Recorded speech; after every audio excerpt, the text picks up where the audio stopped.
नमस्कार, 12 बजे की 12 बड़ी खबरों में आप सभी दर्शकों का स्वागत है और मैं हूं आपके साथ अखंड राय और आप देख रहे हैं उत्तर प्रदेश का तेजी से बढ़ता हुआ digital platform IBC 24 Uttar Pradesh Uttarakhand. 12 बजे की महत्वपूर्ण खबरों की शुरुआत करते हैं। आपको बता दें कि उत्तर प्रदेश में सिपाही भर्ती की आज परीक्षा है और ये परीक्षा 8, 9 और 10 तारीख तक चलेगी, जिसको 2 शिफ्ट में कराया जाएगा। पहली शिफ्ट 10 से 12 बजे की है और दूसरी शिफ्ट है जो 3 से 5 बजे की है। आपको बता दें कि करीब जो ये परीक्षा है, ये 32,000 से ज्यादा पदों पर ये परीक्षा हो रही है और 28 लाख अभ्यर्थी इस परीक्षा में भाग ले रहे हैं। ऐसे में एक बड़ी परीक्षा है सिपाही भर्ती की और लगातार एक के बाद रोजगार के लिए युवाओं को लगातार योगी सरकार एक के बाद एक इस तरीके की प्रतियोगी परीक्षाएं करा रही है कि जिससे न सिर्फ युवाओं को नौकरी मिल सके बल्कि प्रदेश की जो पुलिस है वो जो कराई जा रही है करीब 1183 केंद्रों पे कराई जा रही है और 75 जिलों में कराई जा रही है। सबसे बड़ी बात है कि इसके लिए चाक चौबंद व्यवस्था की गई है, कड़े सुरक्षा इंतजाम किए गए हैं। किसी भी प्रकार का कोई भी इलेक्ट्रॉनिक डिवाइस है वो आप अपने साथ नहीं लेके जा सकते हैं। आपको कुछ तस्वीरें दिखाते हैं कि किस तरीके से सेंटर्स पर भारी सुरक्षा बल तैनात किए गए और चेकिंग के भी विशेष इंतजाम किए गए हैं इस पुलिस भर्ती परीक्षा को लेकर के। वो तस्वीरें पहले आपको दिखाते हैं।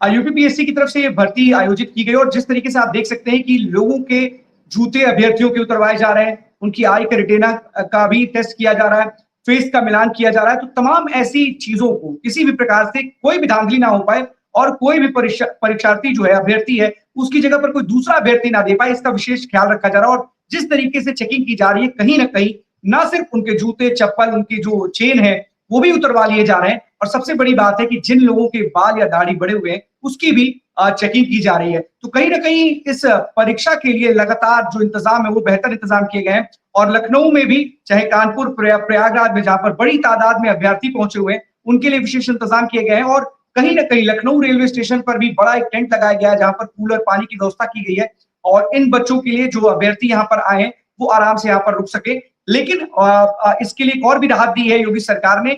बच्चे जो है रोडवेज बस में अपना कार्ड दिखा करके, जो उनको एडमिट कार्ड मिला है उसे दिखा करके 50% उनको छूट भी मिलेगी। तो कहीं ना कहीं विशेष इंतजाम भी किए गए हैं इस परीक्षा को लेकर के और ये परीक्षा जो है 8, 9 और 10 तारीख को चलेगी। हमारे तमाम सहयोगी हमारे साथ बने हुए हैं और इसी परीक्षा को लेकर के हम बातचीत भी करेंगे क्योंकि अब पहली शिफ्ट की जो परीक्षा है वो 10 से 12 बजे तक की थी, वो खत्म हो चुकी है। सबसे पहले हम इंद्रवीर के पास चलते हैं। इंद्रवीर, आज 8, 9, 10 तारीख को होना है परीक्षा और ऐसे में पहली शिफ्ट की परीक्षा आज हो गई है। 10 से 12 बजे तक का समय था और 12 बज चुके हैं, तो पहली शिफ्ट की परीक्षा हो गई है। किस तरीके के विशेष इंतजाम रायबरेली में किए गए हैं, क्योंकि हमने जिस तरीके से तस्वीरें दिखाई, सघन चेकिंग अभियान चलाया गया है, वहां पर किस तरीके की व्यवस्था है? देखिए अखंड, जिस तरीके से आपने कहा कि प्रदेश में जो है जिस तरीके से ये साल भर के अंदर मैं बात करूं अगर या इन 2 सालों में, तो लगभग ये दूसरी ऐसी बड़ी परीक्षा है जो पुलिस विभाग की ये उत्तर प्रदेश सरकार ने जो है जारी करी है और आज वो परीक्षा हो रही है और ये लगभग 32,000 परीक्षार्थी इसमें जो है टोटल पार्टिसिपेट कर रहे हैं और ये हर जिलों में की जाए। रायबरेली जिले की अगर मैं बात करूं तो रायबरेली जिले में भी कहीं ना कहीं सुरक्षा व्यवस्था मुस्तैद देखी गई। इसके अगर मैं बात करूं 2 दिन पहले रायबरेली के डीएम संदीप कौर ब्रोका, एसपी रवि कुमार ने बचत भवन में बैठ करके जो है मीटिंग करी है जितने भी अधिकारी हैं और इन सबके तहत इन्होंने जो बैठकें करी है उसको लेकर, सुरक्षा व्यवस्था को लेकर के किस तरीके के इंतजाम होने चाहिए उसको लेकर, क्योंकि जिस तरीके से सवालिया निशान परीक्षा को लेकर उठ रहे थे और अगर मैं बात करूं तो नीट की परीक्षा से कहीं ना कहीं एक बार पूरा देश देख रहा है क्या चल रहा है और उसको लेकर के अब इसमें उत्तर प्रदेश में इस परीक्षा को लेकर के प्रशासन सतर्क है और कहीं ना कहीं अपनी जो व्यवस्था है उनको चुस्त दुरुस्त बनाए है। जैसे आपने बताया कि हर एक तरीके के चेकिंग अभियान, हर एक तरीके की मॉनिटरिंग की जा रही है सीसीटीवी के माध्यम से, ड्रोन के माध्यम से, और जो जमीनी स्तर पे उनके अपने पुलिस विभाग के और तमाम अधिकारी जो मौजूद है उनके द्वारा भी चेकिंग अभियान चलाया जा रहा है। और रायबरेली की अगर बात करें तो ये परीक्षा 8, 9, 10 रायबरेली जिले में भी जो है 3 दिवसीय रखी गई है। और इन 3 दिवसीय में अगर मैं बात करूं तो 11 सेंटर बनाए गए हैं और इन 11 सेंटरों में 12 बजे से पहले 10 से 12 और दूसरा जो रखा गया है 3 से 5, 11 परीक्षा केंद्र है। 11 परीक्षा केंद्रों में 11 मजिस्ट्रेट नियुक्त किए गए हैं। और पहली पारी में अगर मैं बात करूं तो लगभग जो है 3744 बच्चे जो है पेपर देंगे और उसके बाद दूसरी पाली में भी यही अनुमानित रहेगा। और तीनों अगर मिला दिया जाए तो लगभग 22,464 बच्चे टोटल जो है इस परीक्षा को जो है देने के लिए आए हुए हैं। और वो सकुशल संपन्न कराने की इस परीक्षा को रायबरेली के डीएम और रायबरेली के एसपी सतर्क है। अगर मैं बात करूं तो जिस तरीके से जनता दरबार ये सब देखने को अक्सर मिलता था मंडे टू फ्राइडे, आज दोनों अधिकारी नहीं है और वो कहीं ना कहीं फील्ड पर हैं और फील्ड पर उतरकर इस शासन व्यवस्था की जो मजबूत प्रणाली है, जैसे लगातार सवालिया निशान उठते चले आ रहे तब तक एक पेपर को लेकर के प्रदेश भर में खासकर अगर मैं बात करूं तो उत्तर प्रदेश की भी एक जो कानून व्यवस्था उसको लेकर के जो सवाल उठ रहे थे, विपक्ष जो सवाल उठा रहा था उसको लेकर के शासन प्रशासन सतर्क है। और जो जिले के दोनों आला अधिकारी हैं, चाहे वो डीएम हो चाहे एसपी हो या उनके नेतृत्व में जो बनाई गई टीमें हैं वो भी सतर्क है और तमाम तरीके की मॉनिटरिंग, जैसे आपने बताया दाढ़ी बड़ी है, बाल बड़े हैं, इन सब को लेकर के मतलब ऐसी तमाम डिवाइसें लेकर जो और फोन, ईयरबड ऐसे तमाम सारी चीजों पर पाबंदी लगाई गई है और सशक्त और संपन्न सकुशल कराने की जिला प्रशासन ने ठान के रखी है मन में कि ये पेपर जो है 3 दिवसीय जो चलने वाला है इसको लेकर सख्त निर्देश है कि किसी तरीके की कोई गड़बड़ी कहीं पे कोई अराजकता न फैलाने पाए। जी हाँ बिल्कुल इंद्रवीर, क्योंकि देखिए जिस तरीके से इस पुलिस भर्ती परीक्षा को रखा गया है और किस तरीके से 2 शिफ्ट में कराया गया है, 3 दिन इसके लिए दिन निर्धारित किए गए हैं, अपने आप में एक बड़ी तैयारी है उत्तर प्रदेश पुलिस भर्ती बोर्ड की। लेकिन कई बार इस तरीके के सवाल होते हैं और किस तरीके से हमने देखा है कि उत्तर प्रदेश पुलिस भी टेलीग्राम के जरिए लोगों को पेपर आउट की बातें निकल करके सामने आती है कि पेपर आउट हो गया है। फिलहाल उत्तर प्रदेश पुलिस भर्ती की जो परीक्षा है वो बड़े पैमाने पर कराई जा रही है और बड़ी सतर्कता के साथ कराई जा रही है। अभी तक इस तरीके की कोई जानकारी भी नहीं है और ना ही हो रही है। एग्जाम पहले शिफ्ट का खत्म हो गया, क्या इंटरव्यू वहां पर कुछ छात्र हैं, अभ्यर्थी हैं जो इस वक्त एग्जाम देकर के बाहर निकले, उनसे बात हो सकती है, कोई ऐसा आपको दिख रहा है? देखिए एक्चुअली अभी प्रेजेंट टाइम में हम लोग लोकेशन से थे, लेकिन जो बच्चे थे वो निकल आए थे तो हम आ गए हैं कहीं और लोकेशन पे। मैं पूरी कोशिश करूंगा कि मैं सेकंड पाली जो है वहां पे स्टार्ट हो और कैसी परीक्षा हो रही है उनको मैं कवर करके पूरा दिखाने की कोशिश करूंगा। जी हाँ बिल्कुल इंद्रवीर, नजर बनाए रखिएगा क्योंकि 10 से 12 की शिफ्ट थी और अब 3 से 5 बजे दूसरी शिफ्ट में भी कहीं ना कहीं इसको लेकर के दूसरी शिफ्ट का जो पेपर होगा वो होगा। और बड़ी तादाद में इंद्रवीर ने भी बताया कि करीब करीब 22 से 23 हजार बच्चे रायबरेली में ही हैं जो एग्जाम देने वाले हैं, तो अपने आप एक बड़ी तैयारी है और कहीं ना कहीं सकुशल इस परीक्षा को संपन्न कराने के लिए पूरी तरीके से कमर कस ली है पुलिस भर्ती बोर्ड ने और साथ ही साथ पुलिस पूरी तरीके से मुस्तैद भी नजर आ रही है। फिलहाल इस पूरी खबर पर जरूर नजर बनाए रखिएगा।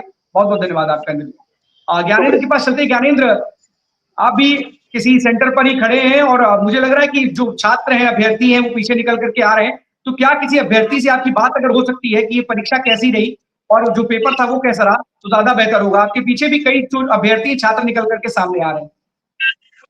बिल्कुल देखिए, पहले मैं वो दृश्य दिखा देता हूँ। मैं इस समय राजकीय इंटरमीडिएट कॉलेज बालिका में खड़ा हूँ। अभी परीक्षा खत्म हुई है, पुलिस चाक चौबंद खड़ी हुई है, लेकिन सबसे बड़ा सवाल निशान होते हैं कि जिस तरीके से पेपर लीक के मामले लगातार सामने आते रहे हैं, लेकिन उसके बाद भी पुलिस की चाक चौबंदी प्रतापगढ़ में तो दिखाई दे रही है। ये खासतौर पे बात करी जा सकती है कि प्रतापगढ़ शहर में दिखाई जा सकती है, लेकिन अभी परीक्षार्थी बाहर निकल के आ रहे हैं। देखा गया है कि इससे पहले भी दरोगा भर्ती और उससे पहले भी सिपाही भर्ती एक ही परीक्षाएं हुई थी, लेकिन उससे पहले कई पेपर लीक के मामले आ चुके हैं। लेकिन तरीके से पेपर लीक के मामले सामने आए के सोशल मीडिया पे काफी तेजी से निकल के आई और उसके पर तो देखा भी गया किस तरीके से उन लोगों ने धरना प्रदर्शन किया। लेकिन इस बार उत्तर प्रदेश की पुलिस खासतौर पे बहुत ही चाक चौबंद है। अभी आपको बता दें, इस पेपर को लेकर के 12:30 बजे प्रतापगढ़ के जो कि प्रेस कॉन्फ्रेंस करने वाले हैं, सुरक्षा व्यवस्थाओं का पूरा जायजा बताएंगे कि कहाँ कहाँ कैसे कैसे सुरक्षा पूरा का पूरा इंटरमीडिएट कॉलेज जो बालिका इंटरमीडिएट कॉलेज है, ये कैंपस काफी बड़ा है और चारों तरफ पुलिस तैनात किए गए हैं ड्रोन से। मैं अपने ऊपर भी कुछ देर पहले मैं ड्रोन से देख रहा था कि ड्रोन से नजर रखी जा रही थी। मेरा घर भी पीछे है, मैं लगातार वॉच आउट पे था। 10 से 12 की जो है ये परीक्षा थी, लेकिन पूरी ड्रोन से नजर रखी जा रही थी। परीक्षार्थी कुछ बाहर निकल रहे हैं, एक बार कोशिश जरूर करेंगे। मैडम बात करेंगे आप लोग? देखिए कोई बात नहीं करना चाह रहा क्योंकि पेपर दे के निकले, थोड़ा सा स्ट्रेस, थोड़ी से मार्किंग को लेकर के ध्यान रख रहे होंगे कि पेपर कहाँ सही हुए कहाँ गलत हुए, अपने परिवार से मिलना चाहेंगे। लेकिन सबसे बड़ी चीज होती है कि प्रतापगढ़ शहर में तकरीबन 5 से 6 सेंटर है, 6 से 6 सेंटर पे लगातार पुलिस जो है नजर बनाई रखी हुई है। और साफ तौर पे कल नहीं 3 दिनों से प्रतापगढ़ में तैयारियां चल रही थी और सीओ सिटी जो कि शांत हुड्डा है वो खुद इस पे नजर बना कर रखे हुए थे। स्पेशल टीम और एसओजी की टीम को भी उन्होंने लगा के रखा हुआ था कि कहीं कोई चूक ना हो जाए और इसके लिए बकायदा 2 टीमें और अलग से गठित की गई थी। देखिए एसओजी और स्पेशल लगा देने से नहीं माने रखता, लेकिन अलग से 2 टीमें गठित की गई थी। लेकिन अब ये बात आती है कि 3 से 5 की जो परीक्षा है उसके लिए पुलिस ने क्या व्यवस्थाएं की, ये भी देखने वाली बात होगी। लेकिन राष्ट्रीय बाल से 5 लगातार पुलिस जो है तैनात। लेकिन अब आने वाला वक्त बताएगा कि परीक्षाएं कैसी थी। हाँ बिल्कुल ज्ञानेंद्र, देखिए जिस तरीके से तैयारियां हैं और पुलिस वहां पर मुस्तैदी के साथ खड़ी है और आपके पीछे भी दिखा रहे हैं कि जो पुलिस के जवान है वहां पर लगातार बने हुए हैं और आपको भी आकर के मुझे लग रहा था उन्होंने कुछ क्वेश्चन पूछे क्या आप कर रहे हो, लेकिन जो भी हो एक बड़ी व्यवस्था है। पुलिस पूरी तरीके से प्रयास कर रही है कि इस भर्ती परीक्षा को पूरी तरीके से नकल विहीन बनाया जाए और किसी प्रकार की कोई खबर ना आए। लेकिन सवाल होता है कि जिस तरीके से इंद्रवीर ने भी कहा और ज्ञानेंद्र ने भी कहा कि लगातार जो आए दिन पेपर लीक हो रहे हैं वो एक बड़ी समस्या बनती चली जा रही है और कहीं ना कहीं इसके लिए प्रावधान बड़े सख्त किए गए, लेकिन उसके बावजूद भी इस तरह की घटनाएं लगातार बढ़ रही है। ऐसे में 8, 9, 10 तारीख 3 दिनों तक पेपर कराना और हर दिन अगर 2 शिफ्ट है तो 3 दिनों में 6 शिफ्ट में पेपर कराना अपने आप में एक बड़ी बात है। लेकिन इसके लिए तैयारियां भी बड़ी सख्त हैं, या यूं कहें कि पुलिस का जो पहरा है वो सख्त है। क्योंकि ज्ञानेंद्र ने बताया कि ड्रोन कैमरे से भी नजर रखी जा रही है और अभी भी वहां के बड़े आला अधिकारी हैं वहां पर पहुंचेंगे और कहीं ना कहीं पूरा जायजा लेंगे। जायजा ही नहीं लेंगे बल्कि वहां पर जिस तरीके से जिन शिफ्ट्स में ये पूरी ये परीक्षा कराई जा रही है उसको लेकर भी विशेष सतर्कता जो बरती जा रही है, चाहे वो अभ्यर्थियों को लेकर के हो या फिर किसी भी तरीके के इलेक्ट्रॉनिक डिवाइस को लेकर के। क्या जानना चाहेंगे ज्ञानेंद्र, अभी ऐसी कोई जानकारी है क्योंकि आप भी किसी सेंटर के बाहर पर है, तो क्या ऐसी कोई जानकारी, कोई बंदा, कोई व्यक्ति इलेक्ट्रॉनिक डिवाइस के साथ, कोई मुन्ना भाई, इस तरीके की कोई खबर है किसी भी सेंटर से, प्रयागराज से या चाहे प्रतापगढ़ से? बिल्कुल देखिए कोई मुन्ना भाई नहीं पकड़ा गया, लेकिन जिस तरीके से कलावा को काटना, दाढ़ी बड़ी ना रखना, कान को बकायदे एक एंगल से टॉर्च मार करके, सोचिए दिन के उजाले में भी टॉर्च मार के करके देखना, पुलिस और एलआईयू की एक्टिवनेस को देखना और साफ तौर पे जूते तक को चेक करना, यहाँ तक कि स्लीपर भी अगर कोई पहन के आ रहा है तो उसको भी बकायदा जो है उसको भी चेक किया जा रहा है। बेल्ट तक उतरवाए जा रहे हैं, एक एक चीजों को देखा जा रहा है, हाथ के नाखूनों को देखा जा रहा है। और बात करें बालों को, पूरी इधर से उधर लेडीज कांस्टेबल बकायदे लगाए गए हैं, उनको एक एक चीज, एक बाल के हर एक अंगों को देखना, पूरी तरीके से चेक करना कि बाल के पीछे तो कुछ नहीं लगे हैं। घड़ी तक को उतरवा देना, घड़ी से डिवाइस में आता, घड़ी तक को उतरवा देना और पैंट बेल्ट हर एक चीजों को चेक कर देना। यहाँ तक कि कलवा को सुबह देखा गया और कई जिलों से ऐसी खबरें भी आई कि दाढ़ी तक को कटवा दिए गए। साफ तौर पर पेपर सेंटर के अंदर जाने से पहले दाढ़ी तक कटवाए गए। 32 लाख अभ्यर्थियों ने जो है तकरीबन आज एग्जाम दे रहे हैं, उसके बाद 3 दिनों तक ये परीक्षा चलेगी। लेकिन पुलिस की हर एक पैनी नजर बनी हुई है।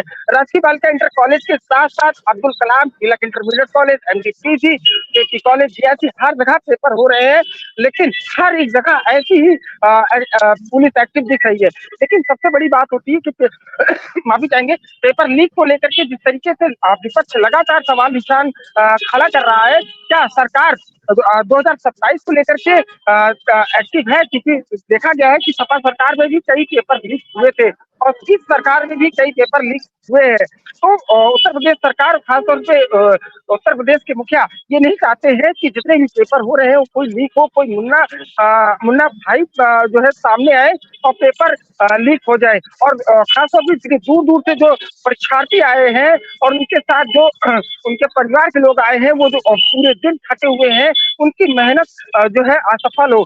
तो साफ तौर पे पुलिस भी ये चाहती है, LIU भी ये चाहती है और हर एक जिले के जो है प्रशासनिक अमला ये चाहता है कि कहीं से कोई चूक ना हो। अखंड बिल्कुल ज्ञानेंद्र, कहीं ना कहीं सबसे बड़ी बात है साख का सवाल है और भर्ती बोर्ड के साथ साथ उत्तर प्रदेश सरकार की भी साख का सवाल है, क्योंकि बड़ी ये भर्ती परीक्षा है जिसमें 32,600 से ज्यादा पदों पर भर्ती होनी है। अपने आप में एक बड़ा सवाल है, इतने बड़े पद पर भर्ती होनी है। 28 लाख के करीब जो बच्चे हैं, अभ्यर्थी हैं, वो इस परीक्षा में भाग ले रहे हैं और 3 शिफ्ट में या 3 दिन में, 2 शिफ्ट में, 1 दिन में 2 शिफ्ट और 3 दिनों में पेपर आयोजित कराया गया है। तो अपने आप में बड़ी बात है और साफ तौर पर जिस तरीके से पुलिस की पैनी नजर बनी हुई है, हर एक जगह पर, हर एक चीज पर पैनी नजर बनी हुई है और पुलिस हर एक चीज की जांच भी कर रही है। जूते, चप्पल, आपकी चेन, वॉच, कुछ भी हो, अगर आप पहन के जा रहे हैं तो आपको वहां पर उतार करके उसे आपके परिजनों को देने की बात भी कही जा रही है। और साफ तौर पर हमने तस्वीरें दिखाई हैं अपने दर्शकों को भी, किस तरीके से चेकिंग अभियान चलाया जा रहा है।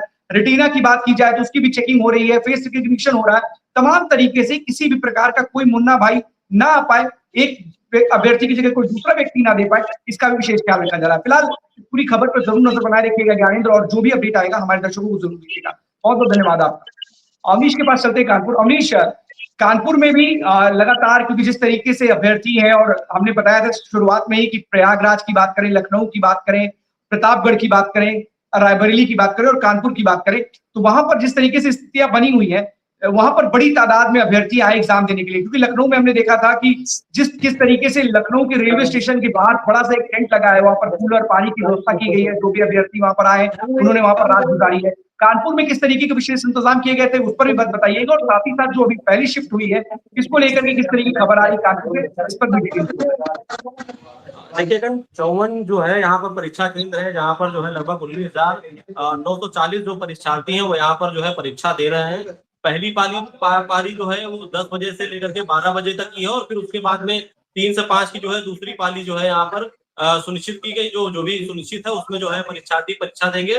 सबसे बड़ी बात है सुरक्षा को लेकर के जो है यहाँ पर 3 जगह पर जो है, अगर देखा जाए सभी केंद्रों में 3 जगह पर जो है इस तरीके की व्यवस्था है, जहाँ पर जो है चेकिंग साफ तौर पर की जा रही है। जिसमें सबसे पहले जो है यहाँ पर एक जवाहरलाल इंटर कॉलेज पड़ता है, जहाँ पर जो परीक्षार्थी हैं, जो परीक्षा देने आए थे, उनसे उनके बाल अगर बड़े हैं तो बालों तक के अंदर जो है कहीं ना कहीं जो है उसको चेक किया गया है। जूते उतरवा करके जो है उनको देखा गया, और आपके शरीर में अगर इस तरीके की कोई भी ऐसी चीजें जो है जो लगती हैं कि संदिग्ध है, उन सभी को जो है देख करके जो है इस तरीके का काम किया जा रहा है कि किसी भी तरीके की जो है कोई भी ऐसी व्यवस्था जो है गलत तरीके से जो है अंदर जाकर के जो है नकल की व्यवस्था ना हो सके। तो सख्त जो है पूरी तरीके से जो कानून व्यवस्था इस वक्त जो है पुलिस परीक्षा को लेकर के साफ तौर पर देखने को मिल रही है। और ये उम्मीद लगाई जा रही है जिस तरीके से जो है पहले की जो परीक्षाएं जो जहां पर गड़बड़ी हुई है वो इस बार ना हो। तो प्रशासन, जिला प्रशासन लगातार पहले से भी तैयारियों में था और आज जो है वो तैयारियां साफ तौर पर धरातल पर देखने को मिल रही है।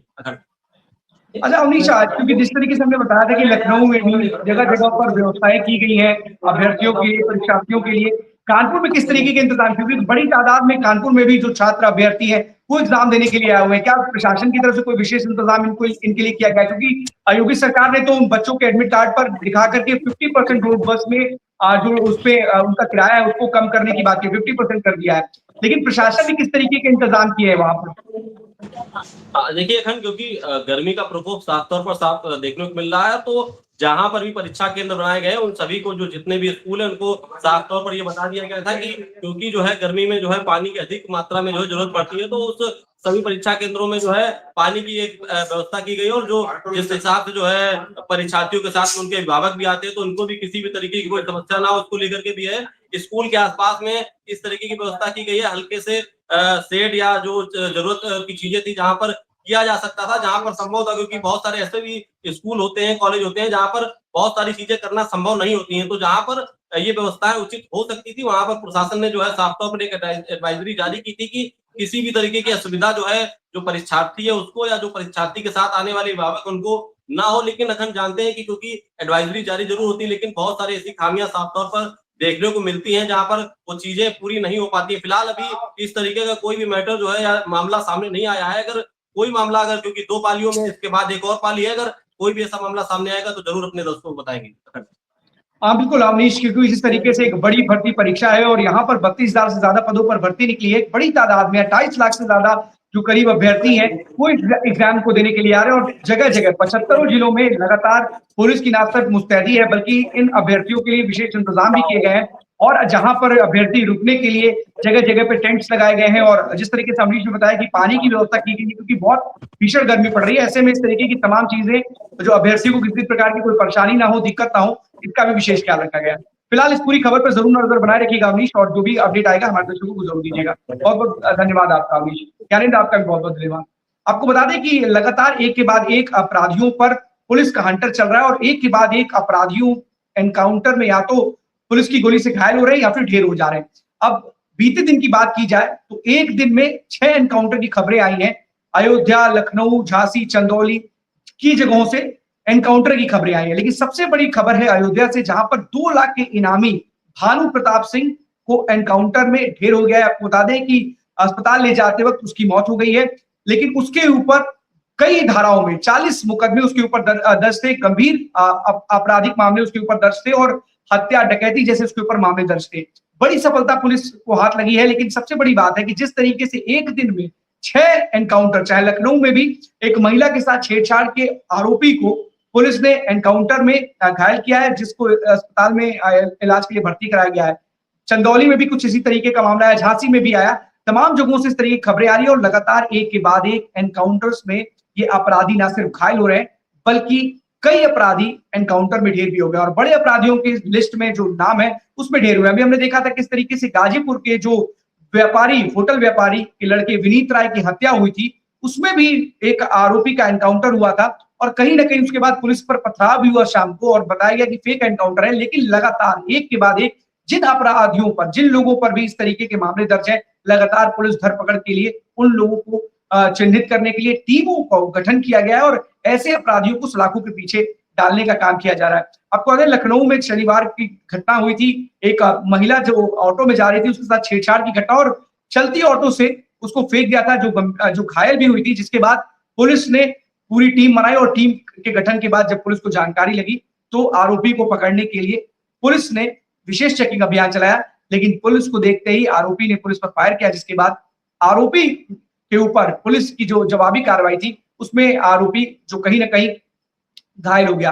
लेकिन जिस तरीके से लगातार एक के बाद एक अपराधियों के खिलाफ लगातार उत्तर प्रदेश पुलिस जो है वो हंटर चला रही है, लगातार एक के बाद एक एनकाउंटर्स कर रही है, कहीं ना कहीं अपराधियों के हौसले पस्त करने के लिए एक के बाद एक नए अभियान चलाने की बात कही जा रही है। और जब से योगी सरकार सत्ता में आई है, अपराधियों के हौसले पस्त करने के लिए लगातार इस तरीके के अभियान चलाए जा रहे हैं और एक के बाद एक अपराधियों की कमर तोड़ने के लिए एनकाउंटर्स भी कहीं ना कहीं मुख्य रूप से किए जा रहे हैं। और साफ तौर पर ये दिखाई भी दे रहा है कि अपराधियों के मनोबल को तोड़ने के लिए किस तरीके से लगातार हर जिले में, हर जनपद में लगातार पुलिस कार्रवाई कर रही है। और इसी के तहत किस तरीके से जो प्रयागराज की एसटीएफ यूनिट थी उसने जो कि आजमगढ़ का 1 लाख रुपए का इनामी था और अंबेडकर नगर का 50,000, कुल मिलाकर के उसके ऊपर कई मामले थे जिसको 2 लाख रुपए का इनाम था और उसको एनकाउंटर में भानु प्रताप सिंह जिसका नाम है उसको एनकाउंटर में ढेर कर दिया। तो लगातार एक के बाद एक ऐसे कहीं ना कहीं एनकाउंटर्स लगातार अपराधियों के हौसले तोड़ने के लिए, उनके हौसलों को पस्त करने के लिए लगातार उत्तर प्रदेश पुलिस काम कर रही है। जब से एक बार फिर से सीएम योगी ने सारे अधिकारियों के पेश टाइट किए थे, एक के बाद एक लगातार अपराधियों की धरपकड़ के लिए इस तरीके की टीमों का गठन हुआ है और लगातार एक के बाद एक इस तरीके के मामले सामने आ रहे हैं। हमारे साथ अनिल बने हुए संभल से। अनिल, संभल में भी आज कहीं ना कहीं जिस तरीके से पुलिस की भर्ती परीक्षा का आयोजन किया गया है, इसको लेकर के वहां पर क्या इंतजाम किए गए हैं पुलिस की तरफ? जी, अगर पुलिस की जो भर्ती प्रक्रिया है उसको लेकर बात करें तो भारी संख्या में जो यहाँ पर सेंटर पड़े हैं वहाँ पे छात्रों का आगमन हुआ है और उसको लेकर प्रशासन की तरफ से जो इतनी भीषण गर्मी में प्याऊ की व्यवस्था कर रखी है और वहीं के जो बच्चों को जाम में फंसना न पड़े उसके लिए भी जो परिवहन विभाग से हैं, यातायात पुलिस कर्मी है, वो भी चप्पे चप्पे पर लगे पड़े हैं। बिल्कुल एक और सवाल है अनिल आपसे, क्योंकि संभल में जिस तरीके से मस्जिदों पर बुलडोजर कार्रवाई हो रही है और वहाँ के जो सांसद हैं वो भी रिएक्ट कर रहे हैं। कुछ तस्वीरें आई थी, लड़कियां रोती हुई नजर आ रही थी, महिलाएं रोती हुई नजर आ रही थी। आखिरकार क्या और भी किसी तरीके से लगातार वहां पर काम चल रहा है? क्या और भी मस्जिदों को चिन्हित किया गया है दिखाने के लिए? देखिए संभल में आपको बता दें कि लगातार इस तरह का जो अवैध अतिक्रमण है और जहाँ-जहाँ पर अवैध जगह पर जो कब्रिस्तान की जगह है, जैसे उनको लोगों ने कब्जा करके मदरसा बना लिया, मस्जिद बना लिया, वहाँ पर लगातार प्रशासन की पैनी निगाह बनी हुई है, उसको लेकर ध्वस्तीकरण की कार्रवाई चल रही है। तो वहीं कल संभल का ग्राम तसेरुआ है, वहाँ पर भी इस तरह की कार्रवाई देखने को मिली और जो मस्जिद थी और जिसकी जो मीनार थी लगभग 55 फीट लंबी, उसको बामुशक्कत हाइड्रा और क्रेन की मदद से उसको गिराया गया। लेकिन वहीं देखने वाली बात अखंड ये थी कि उस मस्जिद में जो आपत्तिजनक सामग्री थी वो बरामद हुई, जिसमें काफी सारे पोस्टर थे आई लव मोहम्मद के और कुछ झंडे भी थे जिसमें आधा चंद्रमा था और कुछ सितारे वगैरह थे। तो वो सब पुलिस ने उसको अपने कब्जे में लिया और आगे कार्रवाई की, जिसमें 7 जनों के नामदर्ज जिनको एफआईआर दर्ज की गई है और प्रशासन द्वारा आगे की कार्रवाई उस पर जारी है खंड। और जो ये इस तरह की बात है जो अखमोली विधायक है पिंकी यादव और जो वहाँ के कुछ ग्रामीण महिला थी और जो लड़कियां थी उन्होंने रो रहे थे, इस चीज का विरोध कर रहे थे। तो प्रशासन की उस पर भी अखंड निगाह है कि और देखना यह है कि जो आपत्तिजनक सामग्री जो मस्जिद से बरामद हुई है, क्या मोटिव था और क्या किस वजह से जो इतने सारे पोस्टर भारी मात्रा में मस्जिद में एकत्र थे खंड। एक चीज और भी अनिल, क्या और भी मस्जिदों को चिन्हित किया गया है? क्योंकि जिस तरीके से खबरें आ रही है कहीं ना कहीं लगातार मस्जिदों पर कार्रवाई को लेकर के जो मुस्लिम समुदाय है वो नाराज दिख रहा है और सांसद का भी बयान आया था। लेकिन इस तरीके से वहां पर अगर कुछ आपत्तिजनक चीजें मिलना, उसके बाद से कब्रिस्तान की जमीन या किसी सरकारी जमीन पर, ग्राम समाज की जमीन पर इस तरीके से मस्जिदों का निर्माण कराना तो अपने आप में गलत है। लेकिन इस पूरे मामले पर क्या और भी मस्जिदों या फिर और ऐसी जो जो इमारतें खड़ी हैं जो समाज सार्वजनिक जमीन पर है, क्या उनको भी चिन्हित किया गया? उनके ऊपर भी कोई कार्रवाई की बात निकल के सामने आ रही है? जी अखंड बिल्कुल, और भी कई जगह मस्जिद है, कब्रिस्तान है और उनको भी प्रशासन ने चिन्हित किया है और प्रशासन उसको जब बताएगा जब उसकी ध्वस्तीकरण की कार्रवाई होगी। हालांकि जो तहसीलदार थे दीपक जुरेल, उन्होंने साफ तौर पर कहा था कि हमने जहां पर भी हम जगह को चिन्हित कर रहे हैं या कहीं पर भी कुछ हो तो हम उन लोगों को पर्याप्त समय देते हैं कि वो उसका जवाब जो है कोर्ट में, अदालत में या तहसील में दाखिल कर सके और पुख्ता सबूत दे सके कि ये अवैध संपत्ति पर नहीं, ये हमारी निजी संपत्ति पर है। लेकिन जब सबूतों का अभाव होता है और वो इस तरह के कोई पुख्ता सबूत प्रशासन के सामने पेश नहीं कर पाते हैं, तब जाकर प्रशासन को ये ध्वस्तीकरण की कार्रवाई अखंड करनी पड़ती है। अब अभी भी काफी जगह है वो चिन्हित की जा रही हैं और ये प्रशासन की कार्रवाई अभी जारी है और जारी रहेगी अखंड संभल में।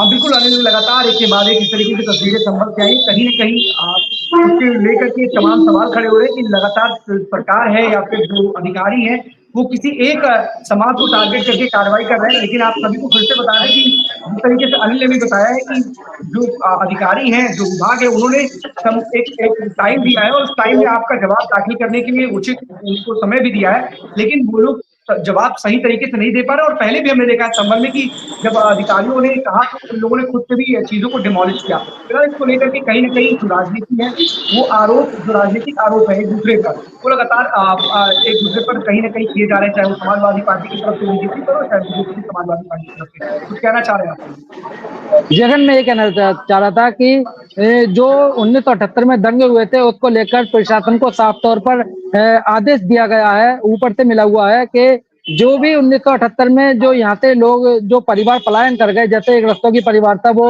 यहाँ से पलायन कर गया था, तो जो कब्रिस्तान की जमीन थी अल्लूसराय में जो अवैध जगह पर कब्रिस्तान बना हुआ था उसको अवैध अतिक्रमण से हटाया गया और कब्जा मुक्त कर जो पलायन कर गया था परिवार, रस्तोगी परिवार जो कपिल रस्तोगी थे, उनको 100 वर्ग मीटर का प्लॉट आवंटित किया गया। वहीं प्रशासन को ये निर्देशित दिए गए हैं कि जितने भी परिवार 1978 के दंगों के बाद में यहाँ से संभल से पलायन कर गए उनको चिन्हित करो और जहां पर है पता निकालो और उनको दोबारा संभल में विस्थापित किया जाएगा खंड। और बिल्कुल अनिल, कहीं ना कहीं उन लोगों के साथ गलत है। और अगर ऐसा हुआ था कि लोगों को उस जगह से पलायन करना पड़ा तो सरकार लगातार ऐसे लोगों को चिन्हित करके, खोज करके उनको वापस वहां पर सर्विस कराने के लिए लगातार प्रयासरत है। और इसी तरीके से जो कपिल रस्तोगी है, जैसा कि अनिल ने बताया, उनको 100 वर्ग मीटर का प्लॉट भी वहां पर दिया गया है। लेकिन एक बड़ी बात है, लगातार प्रशासन का जो बुलडोजर है, बुलडोजर कार्रवाई वहां पर चल रही है, जो अवैध कब्जे हैं उसको मुक्त कराया जा रहा है, जो अवैध अतिक्रमण है उसको हटाया जा रहा है। लगातार इस तरह की कार्रवाइयों से कहीं न कहीं राजनीतिक बयानबाजी भी तेज हो गई है। समाजवादी पार्टी इसे एक बदले की भावना के तहत राजनीति के तहत बता रही है और वहीं एक समाज को टारगेट करने की बात भी कहती हुई नजर आ रही है। फिलहाल बहुत बहुत धन्यवाद आपका इस तमाम जानकारी के लिए। जो भी अपडेट होगा हमारे दर्शकों को जरूर बताइएगा, इस खबर पर जरूर नजर बनाए रखिएगा। बहुत बहुत धन्यवाद आपका। आकाश हमारे साथ बने हुए पीडीपी से। आकाश, आज पुलिस भर्ती परीक्षा है और तमाम जो सेंटर्स पे हमने देखा है कि लंबी कतारें भी हैं। 2 शिफ्ट में वो परीक्षा कराई जा रही है, एक शिफ्ट खत्म हो गई है। क्या किसी अभ्यर्थी से, परीक्षार्थी से आपकी बातचीत हुई? उनका क्या इसको लेकर के एक्सपीरियंस था? अखंड जी, आपको बताना चाहेंगे जैसे कि पुलिस भर्ती परीक्षा का आयोजन सभी जिलों में हो रहा है, इसको लेकर जिला अधिकारी ज्ञानेंद्र सिंह और पुलिस अधीक्षक पहुंचे हुए थे। लगातार कई अधिकारी यहाँ पर पहुंचे हुए हैं और निगरानी बनाए हुए हैं, किसी भी तरीके की कोई लापरवाही ना की जाए, इसी को लेकर हमने ज्ञानेंद्र सिंह जिला अधिकारी महोदय से भी बात की थी। उन्होंने ये बताया 2 शिफ्टों में ये परीक्षा चल रही है और पुलिस प्रशासन की तरफ से काफी अच्छी व्यवस्थाएं हैं, किसी भी तरीके की कोई भी यहाँ पर दिक्कत नहीं है। अगर और यहाँ पर एक एम्बुलेंस लगाई गई है, चिकित्सा की टीम लगाई गई है। अगर किसी छात्र को कोई दिक्कत होती है तो उसे तत्काल अस्पताल ले जाया जाएगा, उसका इलाज भी होगा और यहाँ पर जगह जगह पानी के प्याऊ भी लगे हुए हैं। किसी भी तरीके की कोई दिक्कत नहीं है। यहाँ पर पुलिस प्रशासन की तरफ से काफी अच्छे बंदोबस्त किए गए हैं और ये 5 सेंटर बनाए गए हैं। यहाँ पर 5 सेंटरों पे पुलिस बल भारी मात्रा में तैनात है। यहाँ पर कड़ी सुरक्षा में ये परीक्षा संपन्न कराई जा रही है। खंड जी, बिल्कुल, जिस तरीके से आकाश ने भी बताया, लगातार एक के बाद एक, चाहे जिन जगहों से भी हमारे साथियों ने बताया, वहां पर बेहतर व्यवस्था बनाने के लिए पुलिस पूरी तरीके से मुस्तैद है और हर एक बात पर या हर एक चीज पर पैनी नजर बनाए हुए और अभ्यर्थियों को किसी प्रकार की परेशानी ना हो उसका भी विशेष ख्याल रखा गया। फिलहाल इस पूरी खबर पर जरूर नजर बनाए रखिएगा आकाश। जो भी अपडेट आएगा हमारे दर्शकों को जरूर दीजिएगा। बहुत बहुत धन्यवाद हमारे साथ जुड़ने के लिए। आपको बता दें, आज इंडिया गठबंधन की बैठक और इंडिया गठबंधन की बैठक में 23 जो विपक्षी दल हैं वो शामिल हो रहे हैं, जिसमें कांग्रेस के साथ साथ टीएमसी की से ममता बनर्जी शामिल हो रही हैं, उद्धव ठाकरे, शिवसेना वीडियो कॉन्फ्रेंसिंग के जरिए शामिल हो रहे हैं, आरजेडी से तेजस्वी यादव शामिल हो रहे हैं। तो वहीं समाजवादी पार्टी के प्रमुख अखिलेश यादव भी इस इंडिया गठबंधन की बैठक में शामिल हो रहे हैं और आगे की रणनीति इस बैठक में कहीं ना कहीं तय की जाएगी। इसी को लेकर के समाजवादी पार्टी के प्रमुख दिल्ली पहुंचे हुए हैं और इस इंडिया गठबंधन का हिस्सा बन करके आगे की रणनीति पर बात करते हुए नजर आएंगे। तो कहीं ना कहीं इंडिया गठबंधन लगातार अपने आप को मजबूत करने के लिए जो तमाम जो साथी दल हैं वो एक प्लेटफॉर्म पर उनको लाने के लिए कवायद में लगा हुआ है और इसी कवायद के तहत आज एक बड़ी बैठक है जिसमें 23 विपक्षी दल इसमें शामिल हो रहे हैं और समाजवादी पार्टी के मुखिया अखिलेश यादव भी इस बैठक में हिस्सा लेने के लिए दिल्ली पहुंच गए और बैठक में शामिल हो चुके हैं। तो कहीं ना कहीं बीजेपी के खिलाफ, एनडीए के खिलाफ एक गुट इंडिया गठबंधन लगातार बना करके एक साथ एक मंच पर साथ आकर के बीजेपी को बैकफुट पे ढकेलने के लिए और सत्ता से उखाड़ फेंकने के लिए नई रणनीति बना रहा है और इसी के तहत आज जो तमाम जो संगठन या जो तमाम राजनीतिक दल हैं उसके जो बड़े लीडर्स हैं वो दिल्ली पहुंचे हुए हैं। लेकिन शिवसेना, उद्धव ठाकरे वर्चुअली इस मीटिंग में कहीं ना कहीं शामिल होने वाले हैं और इसी को लेकर के कहीं ना कहीं इस वक्त ये जो बैठक है वो अब चल रही है और तो तमाम जो लीडर्स हैं अपोजिशन के या फिर यूं कहें कि जो तमाम इंडिया गठबंधन के साथी हो, चाहे वो टीएमसी हो, आरजेडी हो, एसपी हो या फिर कांग्रेस हो, इस सारे के सारे दल वहां पर पहुंचे। लेकिन इस गठबंधन से डीएमके और आम आदमी पार्टी ने दूरी बना ली है। आम आदमी पार्टी पहले ही कह चुकी थी हम इस गठबंधन का हिस्सा नहीं है, तो वहीं डीएमके ने रिजल्ट आने के बाद जिस तरीके से कांग्रेस ने टीवीके का साथ दिया है उसके बाद इस गठबंधन से दूरी बना ली है। फिलहाल 12 बजे 12 बड़ी खबरों में आज के लिए बस इतना ही। कल हम आपके सामने फिर से होंगे। आज तब तक के लिए दीजिए हमें इजाजत। धन्यवाद।